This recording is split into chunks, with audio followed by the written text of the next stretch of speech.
en Jersón o en la ciudad de Jersón, donde hoy el gobierno ruso dio la orden de retirada y le ha causado impacto al mundo y hay preocupación porque se venía diciendo desde hace días, o veníamos diciendo los analistas, que se iba a presentar la madre de las batallas allá. No es que ya esté descartada, pero eso es lo que queremos analizar esta noche, de cuáles son como los escenarios que vienen. Entonces, miremos aquí una serie de detalles interesantes que vienen en camino. Hace aproximadamente un mes, el señor Putin hizo una reunión en Moscú y llamó a 4 representantes de 4 regiones de Rusia que considera que son rusas y que las va a anexar, y las anexó con una ley de la Duma rusa, las anexó también con una ley del gobierno ruso y con unos decretos y con unos nombramientos oficiales de gobernadores. Eso le ocasionó más problemas internacionales a Moscú y otro apretón económico de los que ya le han pegado y más tensiones con Europa, porque ningún país en este momento va a cometer semejante error de reconocerle a otro país que invada y de facto se apropie de su territorio, porque eso es abrir el boquete para que todo el que quiere invadir vaya e invada un país que esté en menos condiciones, y ahí sí no lo controlaría esto nadie. Si hay algo que ha funcionado más o menos bien, es que después de la Segunda Guerra Mundial se le ha puesto un tate quieto a los invasores, y Rusia hasta ahora es el primero que se atreve a, a invadir de las grandes potencias, porque recordemos que Irak en la época de Saddam Hussein invadió a Kuwait con el cuento parecido al de Putin en este momento, que los pozos petrolíferos que están al norte de Kuwait, que es un país riquísimo en petróleo, nada en petróleo, eh, eran de él porque unas cartas antiguas, porque todo dictador tiene alguna justificación para cometer sus baladronadas, y lo invadió. Rusia, después de la Segunda Guerra Mundial, también invadió Afganistán y le fue como los perros en misa cuando era la Unión Soviética. Pero no ha habido más invasiones a ese nivel. Allá en el África ha habido varias, pero es por problemas tribales, intertribales, que un Estado apoya a una determinada guerrilla o a un determinado grupo de esos. Y finalmente viene la ONU, lo regaña y pasa como en Sudán, que terminaron partiéndolos en dos, pero no pasa de ahí. Pero lo que ha ocurrido ahora en Ucrania pues ya es demasiado grave, porque es una potencia, Rusia, aunque ha demostrado muchas fallas, pero es una potencia y es un país poderoso, e invadió a Ucrania, le desconoció su nacionalidad y todo lo que hemos hablado aquí, lo que ustedes han escuchado en los medios. Entonces, de las 4 ciudades que declaró, o de los 4 sectores, no ciudades sino sectores, que declaró ya como propiedad rusa, pues tuvo la osadía de decir que Crimea, que la tiene invadida desde el 2014, que ya lo hemos estudiado varias veces aquí, que el Donetsk y Luhansk, arriba lo que llama el Donbass, ese bloque cercano a Rusia, también estaba en poder de ellos, y también nombró gobernadores y adujo que de ahí para allá el que se meta con ellos está metiendo con Rusia y que puede utilizar hasta armas nucleares. Y la cuarta zona que se anexó es la del Jersón o Kherson. ¿Cuál es el problema con el Jersón o Kherson? Es que en la historia de las guerras los cursos de agua han marcado siempre un punto determinante. Cuando Julio César decide cruzar el Rubicón, sabe que va para Roma y que ahí se armó la que se armó y eso le costó hasta la vida, con la desarticulación del triunvirato y lo que vino después de las intrigas. Eh, Cuando los alemanes invadieron a Francia, sabían que cruzar el río Sena era ahí sí llegar al extremo de la guerra, y llegó la guerra a su extremo. Y así sucesivamente en muchas guerras, en la interna de Estados Unidos con el Potomac, y aquí en Colombia lo hemos visto con las guerras, que cruzar un río es una cosa fundamental en cada época. Entonces, Aquí tenemos el famoso río Dnieper. Dnieper es como lo conocemos en español y como lo enseñaron en la escuela primaria, en la educación primaria. Pero en inglés y en el mismo ruso le dicen Dnipro. Y entonces, por eso a veces cuando las personas oyen decir que el río Dnipro, piensan que le están hablando de algún otro río. Y no, es el mismo, es el Dnieper. ¿Qué característica tiene el río Dnieper? Está ubicado dividiendo el oriente de Ucrania con la parte prorrusa o la parte, dijéramos, de más cercanía con la formación rusa. Y que a lo largo de este río, Ucrania, como es un país de ciudades, que ya lo hemos visto muchas veces, muy industrializado y que tiene una riqueza excepcional, aquí al oriente, cerca del Donetsk y el Donbass, tiene muchas minerales y tiene mucha hulla o carbón, para ser más concretos. Es uno de los países con más reservas de carbón en el planeta. Y también tiene unas llanuras, que son las famosas llanuras de Ucrania que tanto mencionan en la canción de Natalie, que son muy prósperas y tiene unos depósitos de granos impresionantes. Es prácticamente una despensa de la humanidad. Rusia queda más al oriente y ya más al oriente las estepas rusas no son tan ubérrimas como las de Ucrania y entonces por eso también quiere aprovecharse de toda esta región que la tuvo bajo su control en la época soviética e inclusive Crimea, que se la ganó Rusia en una guerra a Turquía antes de que fuera Unión Soviética, estamos hablando de 1753, si no estoy mal, 54.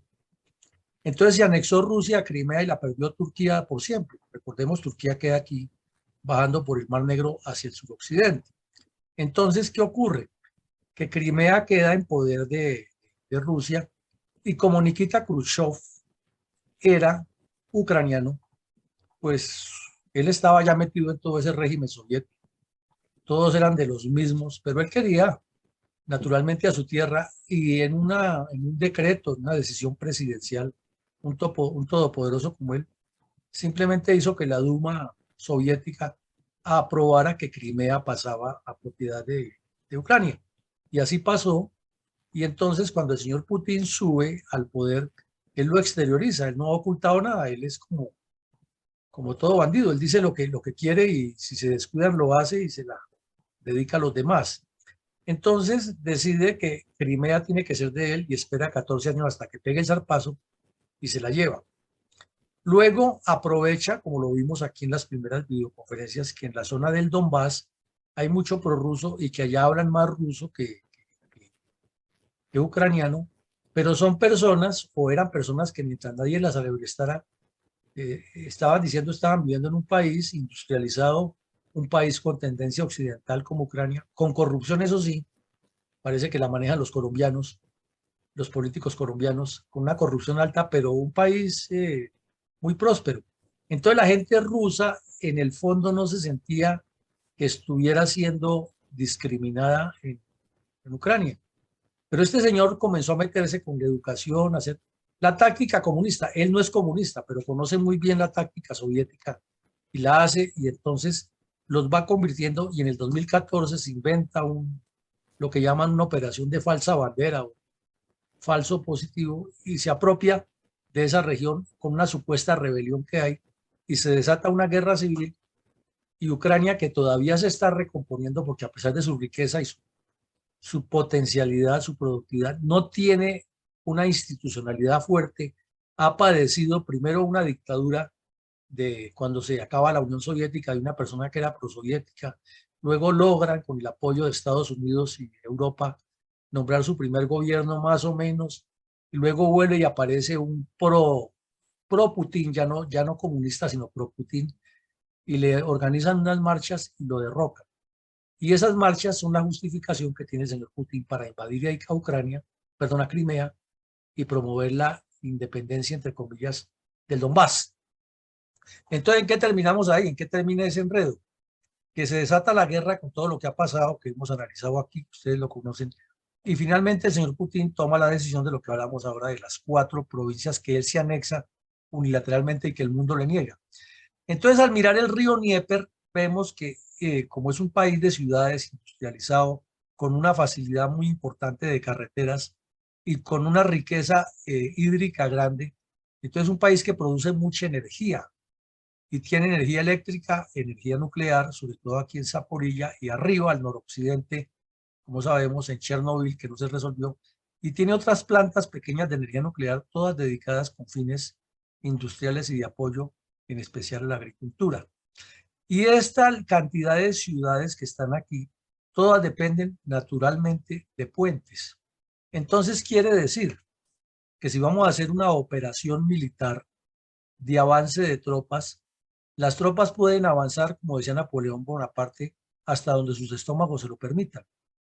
Y si comparamos los tanques con las tropas, los tanques pueden avanzar y son efectivos hasta donde lleguen los tanqueros, los abastezcan y lleguen los trenes de campaña que se llaman en táctica militar y les abastezcan con municiones, con repuestos y que los equipos de reemplazos tengan listos a los operadores de tanques para enviarlos a primera línea cuando un operador cae en combate o es capturado o ya el estrés y la fatiga necesita que las tripulaciones de los tanques se releven, porque es que estar metido 24, 48, 72 y más horas en un tanque y fuera de eso dándose plomo con otros tanques al frente o cayendo en trampas como las que les montaron los ucranianos, no debe ser una experiencia muy agradable para ningún militar del mundo.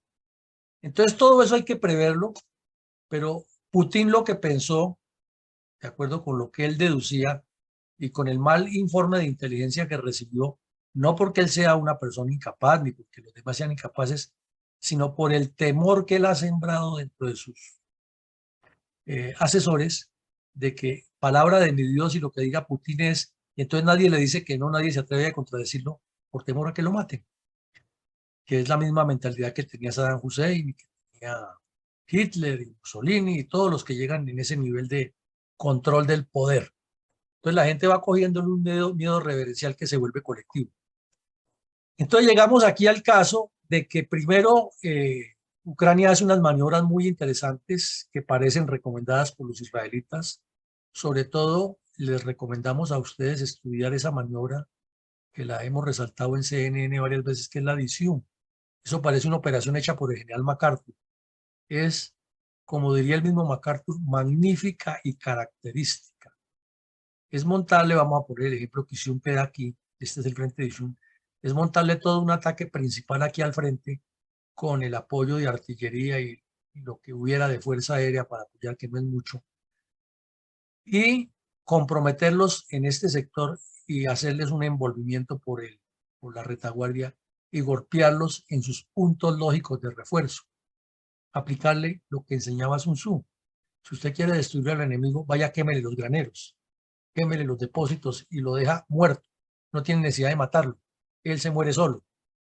Entonces, esa fue la maniobra que le hicieron. Nunca Rusia se imaginó que por aquí en la zona del Donbass le fueran a hacer semejante maniobra y ahí se rompió el equilibrio que Rusia estaba manteniendo de la guerra. Porque ha tenido problemas, ya lo vimos en otras zonas, no lo vamos a recordar hoy. Hablemos de lo específico de este tema. Entonces, es cuando Putin toma la decisión acelerada de anexarse a las 4 provincias y Rusia le hace, Ucrania le hace otra maniobra similar, se la repite casi parecida en otro municipio y ahí sí los terminó de desarticular porque les partió en dos las líneas de comunicación y eso es mortal. Vuelve a jugar la frase de Napoleón Bonaparte: los ejércitos caminan hasta donde los estómagos lo permiten y los tanques, eso ya es idea nuestra, caminan o se mueven hasta donde los combustibles y las municiones y los repuestos y las tripulaciones se lo permiten. Entonces, la logística ha sido muy cuestionada. Uno a veces escucha en los medios de comunicación algunas personas que menosprecian la logística rusa, pero nosotros lo vemos desde otro lado. Lo vemos es la dinámica de las operaciones, la dificultad en el teatro de las operaciones y la maniobra ucraniana, que ya lo hemos recomendado aquí y en varios medios internacionales. La Academia Militar Mundial está obligada a reevaluar esta guerra, porque es una combinación perfecta lo que ha hecho Ucrania, con todos los defectos que puede tener, pero hace una combinación perfecta de operaciones convencionales con operaciones irregulares para golpear a un ejército convencional que no evoluciona y no se adapta y no tiene una reingeniería, no se desdobla. Y no es porque sean malos combatientes ni porque no tengan la visión de la guerra, sino porque es que perdieron algo fundamental en la guerra, que es tener la iniciativa estratégica. Y si usted puede llevar hasta armas atómicas, los mejores acorazados, pero se deja sorprender y se deja imponer del otro jugador en el campo de tenis el ritmo del juego, pierde. Y eso es lo que le ha pasado a Rusia. Y con el miedo reverencial que le tiene a Putin, ha relevado a varios generales, mm, dándoles misiones cada vez más salvajes y más atrabiliarias, y la Fuerza Aérea y la artillería rusa ayudándole a eso, pero en el campo de batalla no han podido, no porque sean incapaces, sino porque es tan hábil la maniobra ucraniana, es tal el convencimiento que le han metido al pueblo ucraniano, que ahí lo vimos, las mujeres van y dejan sus hijos en Occidente, van a Polonia, van a Bulgaria, se aseguran que queden bien, y muchachas de 20, 25, 30 años vienen, se entrenan, cogen el fusil y van y pelean como cualquier hombre allá, y los hombres. En cambio, en Rusia es lo contrario. La gente está tan decepcionada, tan desinformada, que procuran salir, y Putin se ha visto obligado a sacar presos de las cárceles y llevarlos a combatir con todo lo que eso significa. Entonces, el punto aquí no es de capacidades, sino es psicológico. Eso es otro tema para analizar y dará para escribir libros y para estudiar este fenómeno. Esto es una guerra que le está enseñando mucho a la humanidad, y en el campo militar sí que es cierto. Entonces, lleguemos al caso específico aquí. ¿Qué es lo que hace Rusia? ¿Cuál es el error? Miramos que el río Dnieper o Dnipro baja desde el norte, que tiene una cantidad hidroeléctrica, de represas, de sitios turísticos y puentes. Entonces, si alguien quiere pasar hacia el occidente, necesariamente tiene que tener, o lo que se llama en ciencias militares, medios de paso para hacer operaciones de cruce de ríos, que son demasiado riesgosas, demasiado costosas y demasiado eh, pesadas para hacerlas, porque son una cantidad de camiones y de carros moviendo los puentes, las balsas de circunstancia, luego camuflándolos, luego desarmando todo eso, o lo que es peor, tener tropas ya fijas ahí protegiéndolos para que no venga el adversario y los dinamite, o a la distancia utilice la artillería o la fuerza aérea y los vuelva flecos. Es un compromiso muy grande. Las operaciones de ríos en toda la historia de las últimas guerras solamente le han resultado bien a Estados Unidos en la Segunda Guerra Mundial, producto del despliegue tan impresionante de logística que hizo, con unidades divisionarias de ingenieros y la cantidad de personas que logró preparar en Estados Unidos para enviarlas allá. De resto, ni al mismo Estados Unidos le fue bien en Vietnam con eso, ni a Rusia le ha ido bien aquí.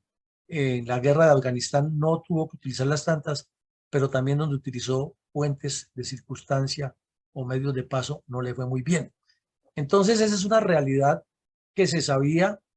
eh, Todos los analistas nos equivocamos, y eso lo reconoce todo el que analiza la guerra, que creíamos que la potencialidad de Rusia era superior y que tenía un flujo logístico mucho más grande para reemplazar esos puentes, porque se sabía, eso sí lo sabía todo el mundo, que instalan un puente y de 5 puentes que instalan les tumban 4. Eso es la historia ya de las guerras. Eso no es que aparece ahora en este. Inclusive Julio César en su época también hizo unos puentes grandísimos, que ustedes los han visto tal vez en History Channel, la punta de madera, y cuando llegaban al otro lado, estaban llegando al otro lado, se los destruían y tenían que volver a comenzar. Eso pasa en todas las guerras, y más ahora con artillería y con el apoyo de Estados Unidos. Se sabía que iban a tener problemas, pero no tantos como los que han tenido. Entonces ya ha quedado imposible a Rusia avanzar en forma terrestre, porque puente que construyen es puente que les destruyen, o lo que les ha resultado gravísimo. Les dejan pasar una tropa, y cuando ya ha pasado la mitad de esa tropa, les destruyen el puente, y entonces queda esta gente que ha cruzado el río sin ningún abastecimiento y expuesta a la artillería y a los ataques de infantería de los ucranianos, que vienen con todo hambrientos y los derrotan, y los soldados rusos se vencen, pero también matan ucranianos. Esta semana habló el general Milley en una conferencia en Nueva York ante unos empresarios de Estados Unidos y dio una cifra aterradora de lo que tienen ellos con su inteligencia satelital. 100.000 bajas en cada lado entre muertos y heridos es lo que ha caído en los campos de combate, más de 100.000. Y desplazados 15 millones de personas, de esos 4 al interior de Ucrania y 11 hacia afuera. Cifras oficiales que maneja Estados Unidos. Es aterrador eso. Entonces venimos al punto exacto. ¿Qué pasa con la ciudad?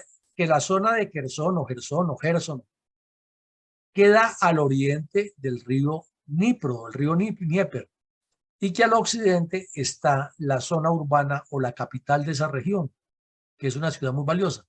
Entonces Rusia, pensando en esto que estamos hablando ahora, cuando invadió a Ucrania, inmediatamente vino con toda su fortaleza y se tomó a esta ciudad de Gerson aquí, buscando garantizar la seguridad del río, que era lo que más les interesaba, y que Crimea tenga ese corredor del que hemos hablado mucho, que venga desde el oriente en Rusia, cruce por Crimea, pase por Gerson y llegue hasta Transnistria en los límites de Ucrania y Rumanía, para quedar todo en propiedad hacia el sur, que es el Mar Negro, y quitarle a Ucrania la salida al Mar Negro y la exportación de granos. O sea, dentro de la táctica, la estrategia es válido el pensamiento, porque es lo que quiere Rusia para ganar la guerra. Dentro de la moral ya tiene pues mucho cuestionamiento. Entonces aquí viene el problema, que comienza Ucrania a hacer esa combinación tan fenomenal que han hecho de guerra regular y de guerra de guerrillas, y le hace, por ejemplo, infiltraciones aquí en Gerson y en otras ciudades que están dominadas por los rusos, y vienen y al mejor estilo de las FARC pistolean a los funcionarios públicos que se voltearon y trabajan con Ucrania, con Rusia, perdón. Entonces ustedes ya se imaginan la desazón que causa. Vienen y les destruyen los aeropuertos, las pistas aéreas que controlan, les destruyen los tanques, les capturan los soldados y les dan buen trato. Con eso esos soldados los ponen a que graben sus videos y muestren que los están maltratando, a lo contrario que hace Rusia, y eso causa un impacto psicológico tenaz. Entonces aquí hay mucho de componente psicológico, pero mucho de estrategia. Entonces llega el momento en que Rusia se ve incapaz de defender la ciudad de Gerson, pero eso no significa que ya Gerson esté en poder de los ucranianos, sino que hacen, y es lo que vamos a ver ahora, un movimiento retrógrado. Hace un tiempo estudiamos los movimientos retrógrados y vimos que hay 3 formas de hacer el movimiento retrógrado y vamos a definirlas cada una. Hay una forma que se llama el repliegue. ¿En qué consiste el repliegue? El repliegue es retirarse de un sector que se considera perdido o no conveniente para combatir y cruzar al otro lado, o moverse a otra zona y posicionarse mejor para sostener el ataque adversario y lanzar contraataques o ataques de desarticulación que le permitan retomar la iniciativa. El segundo movimiento se llama la acción dilatoria, que siempre busca llevar al adversario en profundidad mediante saltos estratégicos hasta conducirlo a una zona donde lo llevamos, que se llama la zona de muerte. En guerra de guerrillas eso es muy común, la acción dilatoria. Es pegar aquí, retroceder, de tal manera que se va llevando y se va conduciendo al adversario hasta que cae. Una de las historias más grandes que hay con eso fue la emboscada que le hicieron a un capitán muy conocido en el batallón Tenerife por allá en los años 60, Farid Londoño. Así se la hizo tiro fijo. Le montó unos señuelos, un combate pequeñito, y lo iba alando, hasta que lo llevó a una zona de muerte y acabó prácticamente con la compañía contra guerrillas que llevaba el capitán. Esa ha sido común en muchas guerras. Y en cierta forma, Ucrania se le ha aplicado varias veces aquí a Rusia con los tanques, sobre todo en la zona de Kiev, a la capital. Los atraían, los fraccionaban en dos las unidades, aprovechando los puentes, sobre todo. Los destruían los puentes, quedaban las unidades aisladas y luego venía una acción mortífera y los destruían. Y cuando los rusos iban a reaccionar con aviación, no encontraban a nadie, porque son unidades pequeñas las que hacen eso. Entonces por eso se dedicaron a devastar las ciudades. Entonces, esa es la acción dilatoria. Y la tercera es la retirada, que es cuando ya no hay nada que hacer y se abandona un área. Entonces, de las tres, lo más lógico que hay para deducir de este momento, y es lo que vamos a decir en la entrevista, es que están aplicando un repliegue, porque lo que han hecho es quitarse de la ciudad de Gerson, que no es nada ventajosa desde el punto de vista táctico, porque está al otro lado del río y todos los puentes del río han sido o destruidos por los mismos rusos para evitar que los ucranianos vengan y los sorprendan por la retaguardia, o destruidos por los ucranianos para evitar que pase el abastecimiento a esta ciudad de Gerson. Total de que no es como se pinta por ahora, que dicen en algunos medios que es que los rusos son unos malos militares y que están mal dotados y mal dirigidos. No, es que ha sido la dinámica operacional, el ímpetu de la ofensiva ucraniana, la que no les ha permitido llevar la iniciativa, y peleando en un territorio que no es el propio y con la población en contra, pues eso no es recomendable para ningún ejército, porque pasan muchas cosas. Entonces nos parece que aquí lo que hubo es un repliegue, que seguramente lo que está planeando los estrategas rusos es defenderse aquí y evitar que por este lado, por Gerson o por Kherson, vengan los ucranianos y les quiten al Donbass, del cual quieren posicionarse. Y lo que parece ser es que dilatar la situación, seguir bombardeando las ciudades ucranianas, quitándoles la energía, quitándoles el flujo de combustible, el flujo de energía eléctrica, para evitar que las fuerzas ucranianas sigan atacando hacia acá y les quiten Gerson. Entonces, lo que busca por ahora el señor Putin, porque es un estratega frío, es llegar a unas conversaciones en las que le reconozcan la propiedad de Gerson y el Donbass, algo que la comunidad internacional no le va a reconocer, y es el gran riesgo de que le dé por utilizar las armas nucleares y que le dé también por, eh, o que no le reconozcan tampoco a Crimea. Entonces vemos que aquí lo que ha hecho por ahora es, al parecer, un repliegue. Se dice mucho y se comenta que probablemente dejó tropas aquí o que puede contraatacar. Obvio, en la guerra el contraataque es lo primero que se debe esperar, sobre todo con el famoso dicho que lo conocemos todos, que el que va a dar, va a recibir. Y ya Ucrania le ha dado muy duro, tiene que estar expuesta a que vengan y le den.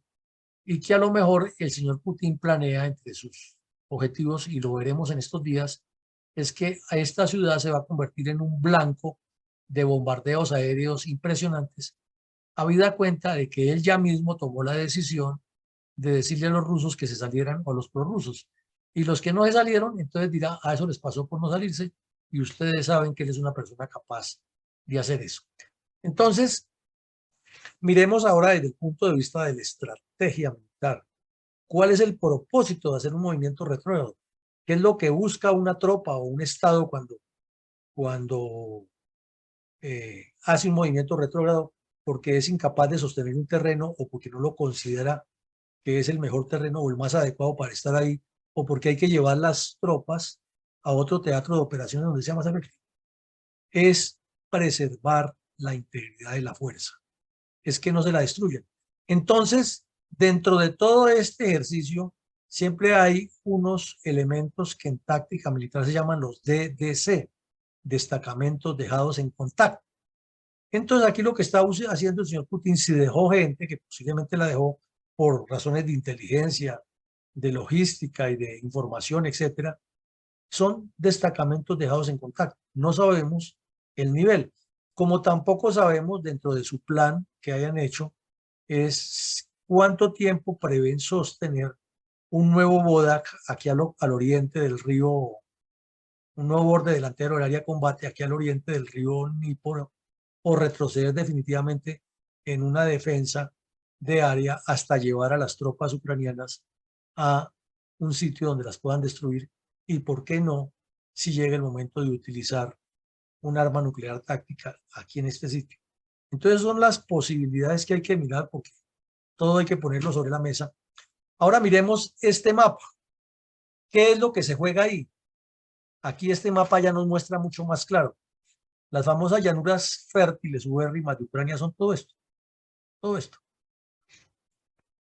Resulta que aquí en Zaporizhia, la ciudad de Zaporizhia que queda aquí, al oriente del río Dnieper, está ubicada la planta nuclear más grande de Europa y desde que comenzó la guerra, Rusia la ha atacado varias veces, le ha quitado la energía eléctrica y ha tocado mover cielo y tierra. Inclusive el director de la Agencia Internacional de Energía Atómica viajó hasta allá y estuvo una semana y fue la única semana que no la atacaron.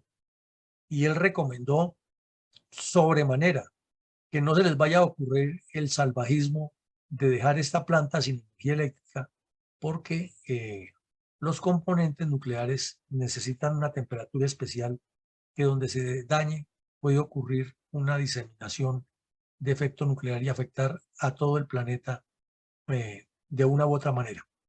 Entonces Rusia ha seguido utilizando eso y quiere apropiarse de esta planta porque es que ser dueño de la planta más poderosa eh, de energía atómica de Europa es un plus, y más en unos países que están dependiendo en este momento de la energía rusa, pues tenerles que quitarle a Ucrania uno de sus mejores eh, fuentes de energía para la electricidad y sobre todo para el invierno que viene ahora, es un gran objetivo.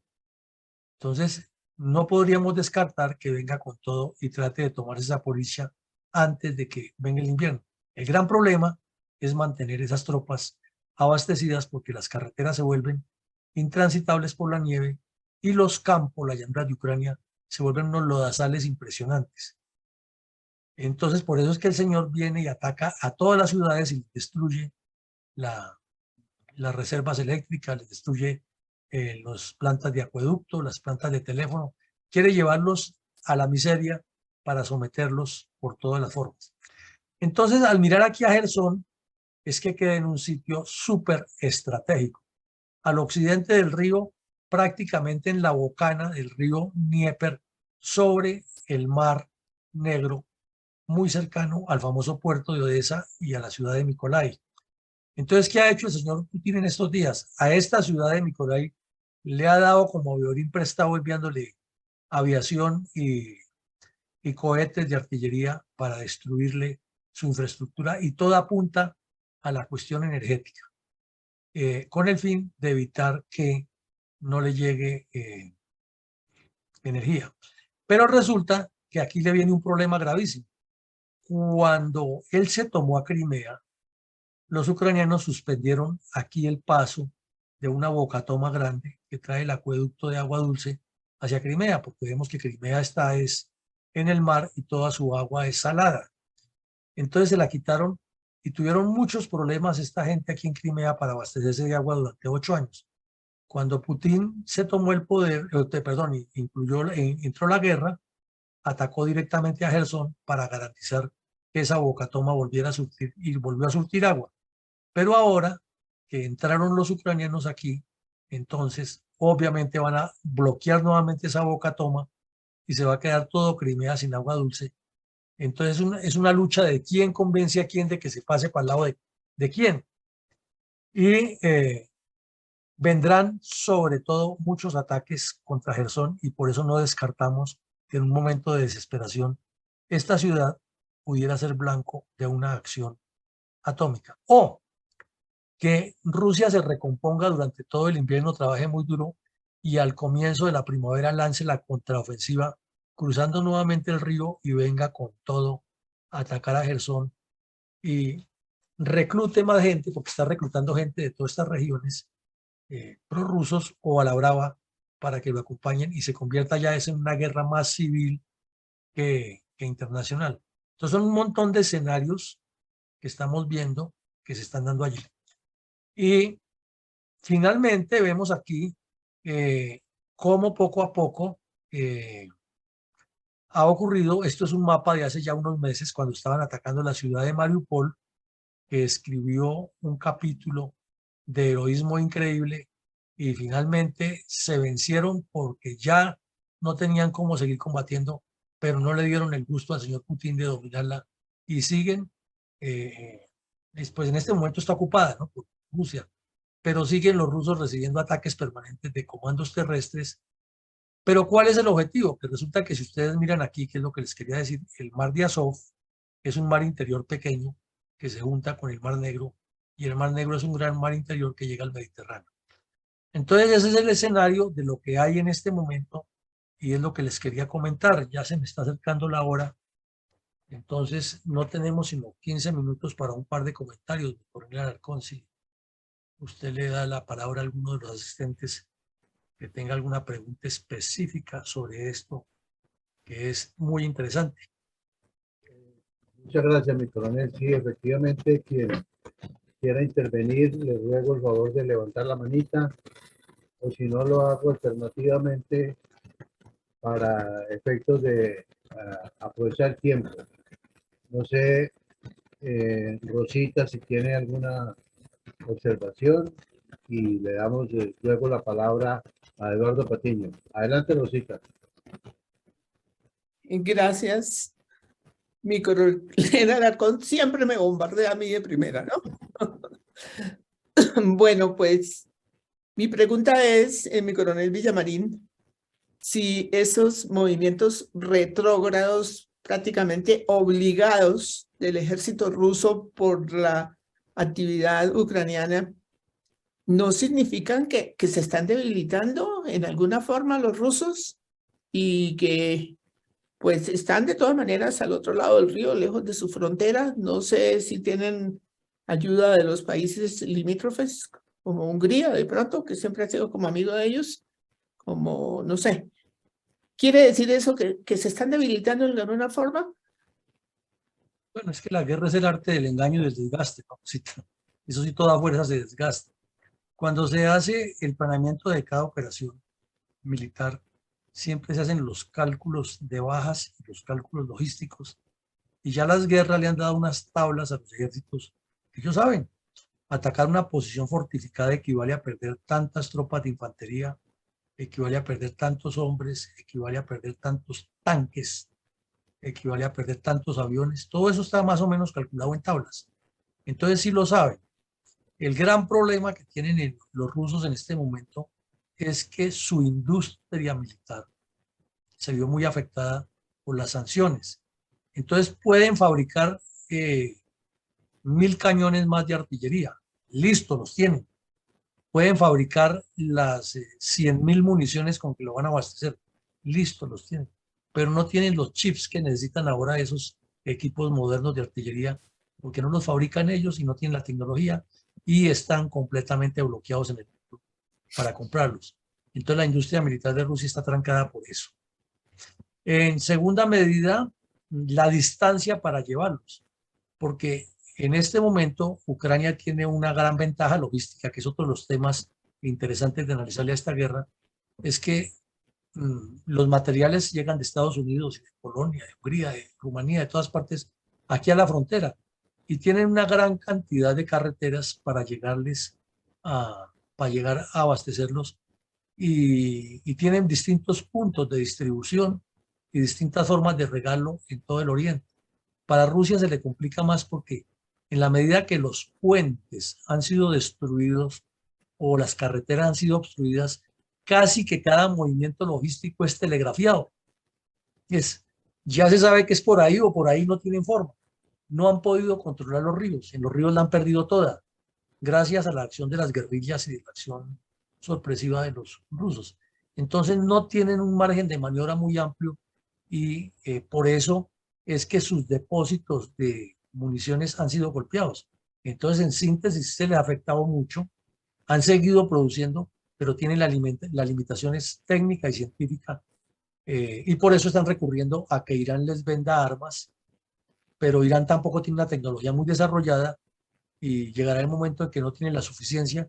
Además, que está expuesta a que venga Israel y les haga el favor de una visitica de esas que saben hacer los judíos y les destruya todas las plantas de fábricas de misiles y de drones. Pero esa es la realidad. Entonces sí están desgastados, pero las razones son profundas y no fáciles de resolver, pero no están acabados porque tienen todavía esa espada de Damocles que es la energía atómica, la capacidad nuclear. Gracias, mi coronel. Tenemos dos manos levantadas. Eduardo Patiño, adelante, y se alista mi coronel Carvajal. Bueno. Buenas noches, coronel. Es para la siguiente pregunta. El presidente Zelensky ha estado pidiéndole al presidente de Estados Unidos, Joe Biden, venderle F-16, aviones F-16 de combate, por su efectividad. Pero tengo entendido que el Pentágono, la Fuerza Aérea de Estados Unidos, dicen que lo mejor es que los ucranianos sigan operando con aviones MiG-29 de fabricación rusa. Además, pues creo que son los aviones de combate que predominan dentro de la Fuerza Aérea Ucraniana. Mi pregunta es, ¿qué tan viable puede ser que Joe Biden pueda venderle aviones F-16 al gobierno ucraniano para aumentar el poderío aéreo de Ucrania sobre Rusia? Muchas gracias. Mire, Eduardo, venderle por ahora sí está como muy complicado porque Ucrania está en cero. Su economía está en cero, no tiene de dónde sacar. Y todo depende de los 54 billones que le prometió Estados Unidos, que están aprobados por el Congreso, ya van como 14 o 15, y de lo que pueda darle Europa. Lo que pasa es que para que no utilice las armas nucleares Rusia, la OTAN en su conjunto ha llegado a un acuerdo tácito, que no lo hacen público, pero se sabe que es así, es de impedirle por ahora una capacidad a Ucrania de que cruce las fronteras y tenga la posibilidad de ir a bombardear ciudades, de ir a bombardear plantas industriales, etcétera, en Rusia, porque sería generalizar la guerra, darle patente de corso al señor Putin para que utilice las armas atómicas y abrirle el boquete a China para que venga a ayudar a Rusia con el fin de quedarse con pedazos y ahí se armaría la guerra mundial. Entonces, por eso es que le dicen que no le dan ni los aviones ni otro tipo de misiles, de baterías que ha pedido, porque no quieren que Ucrania cruce la frontera. Pues ya la ha cruzado varias veces, pero en acciones pequeñas.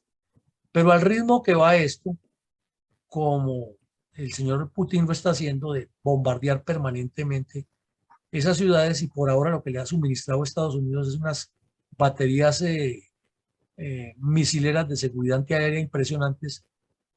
Con eso le han causado bastantes bajas, sobre todo a los drones, porque los aviones se han derribado algunos, pero no tantos.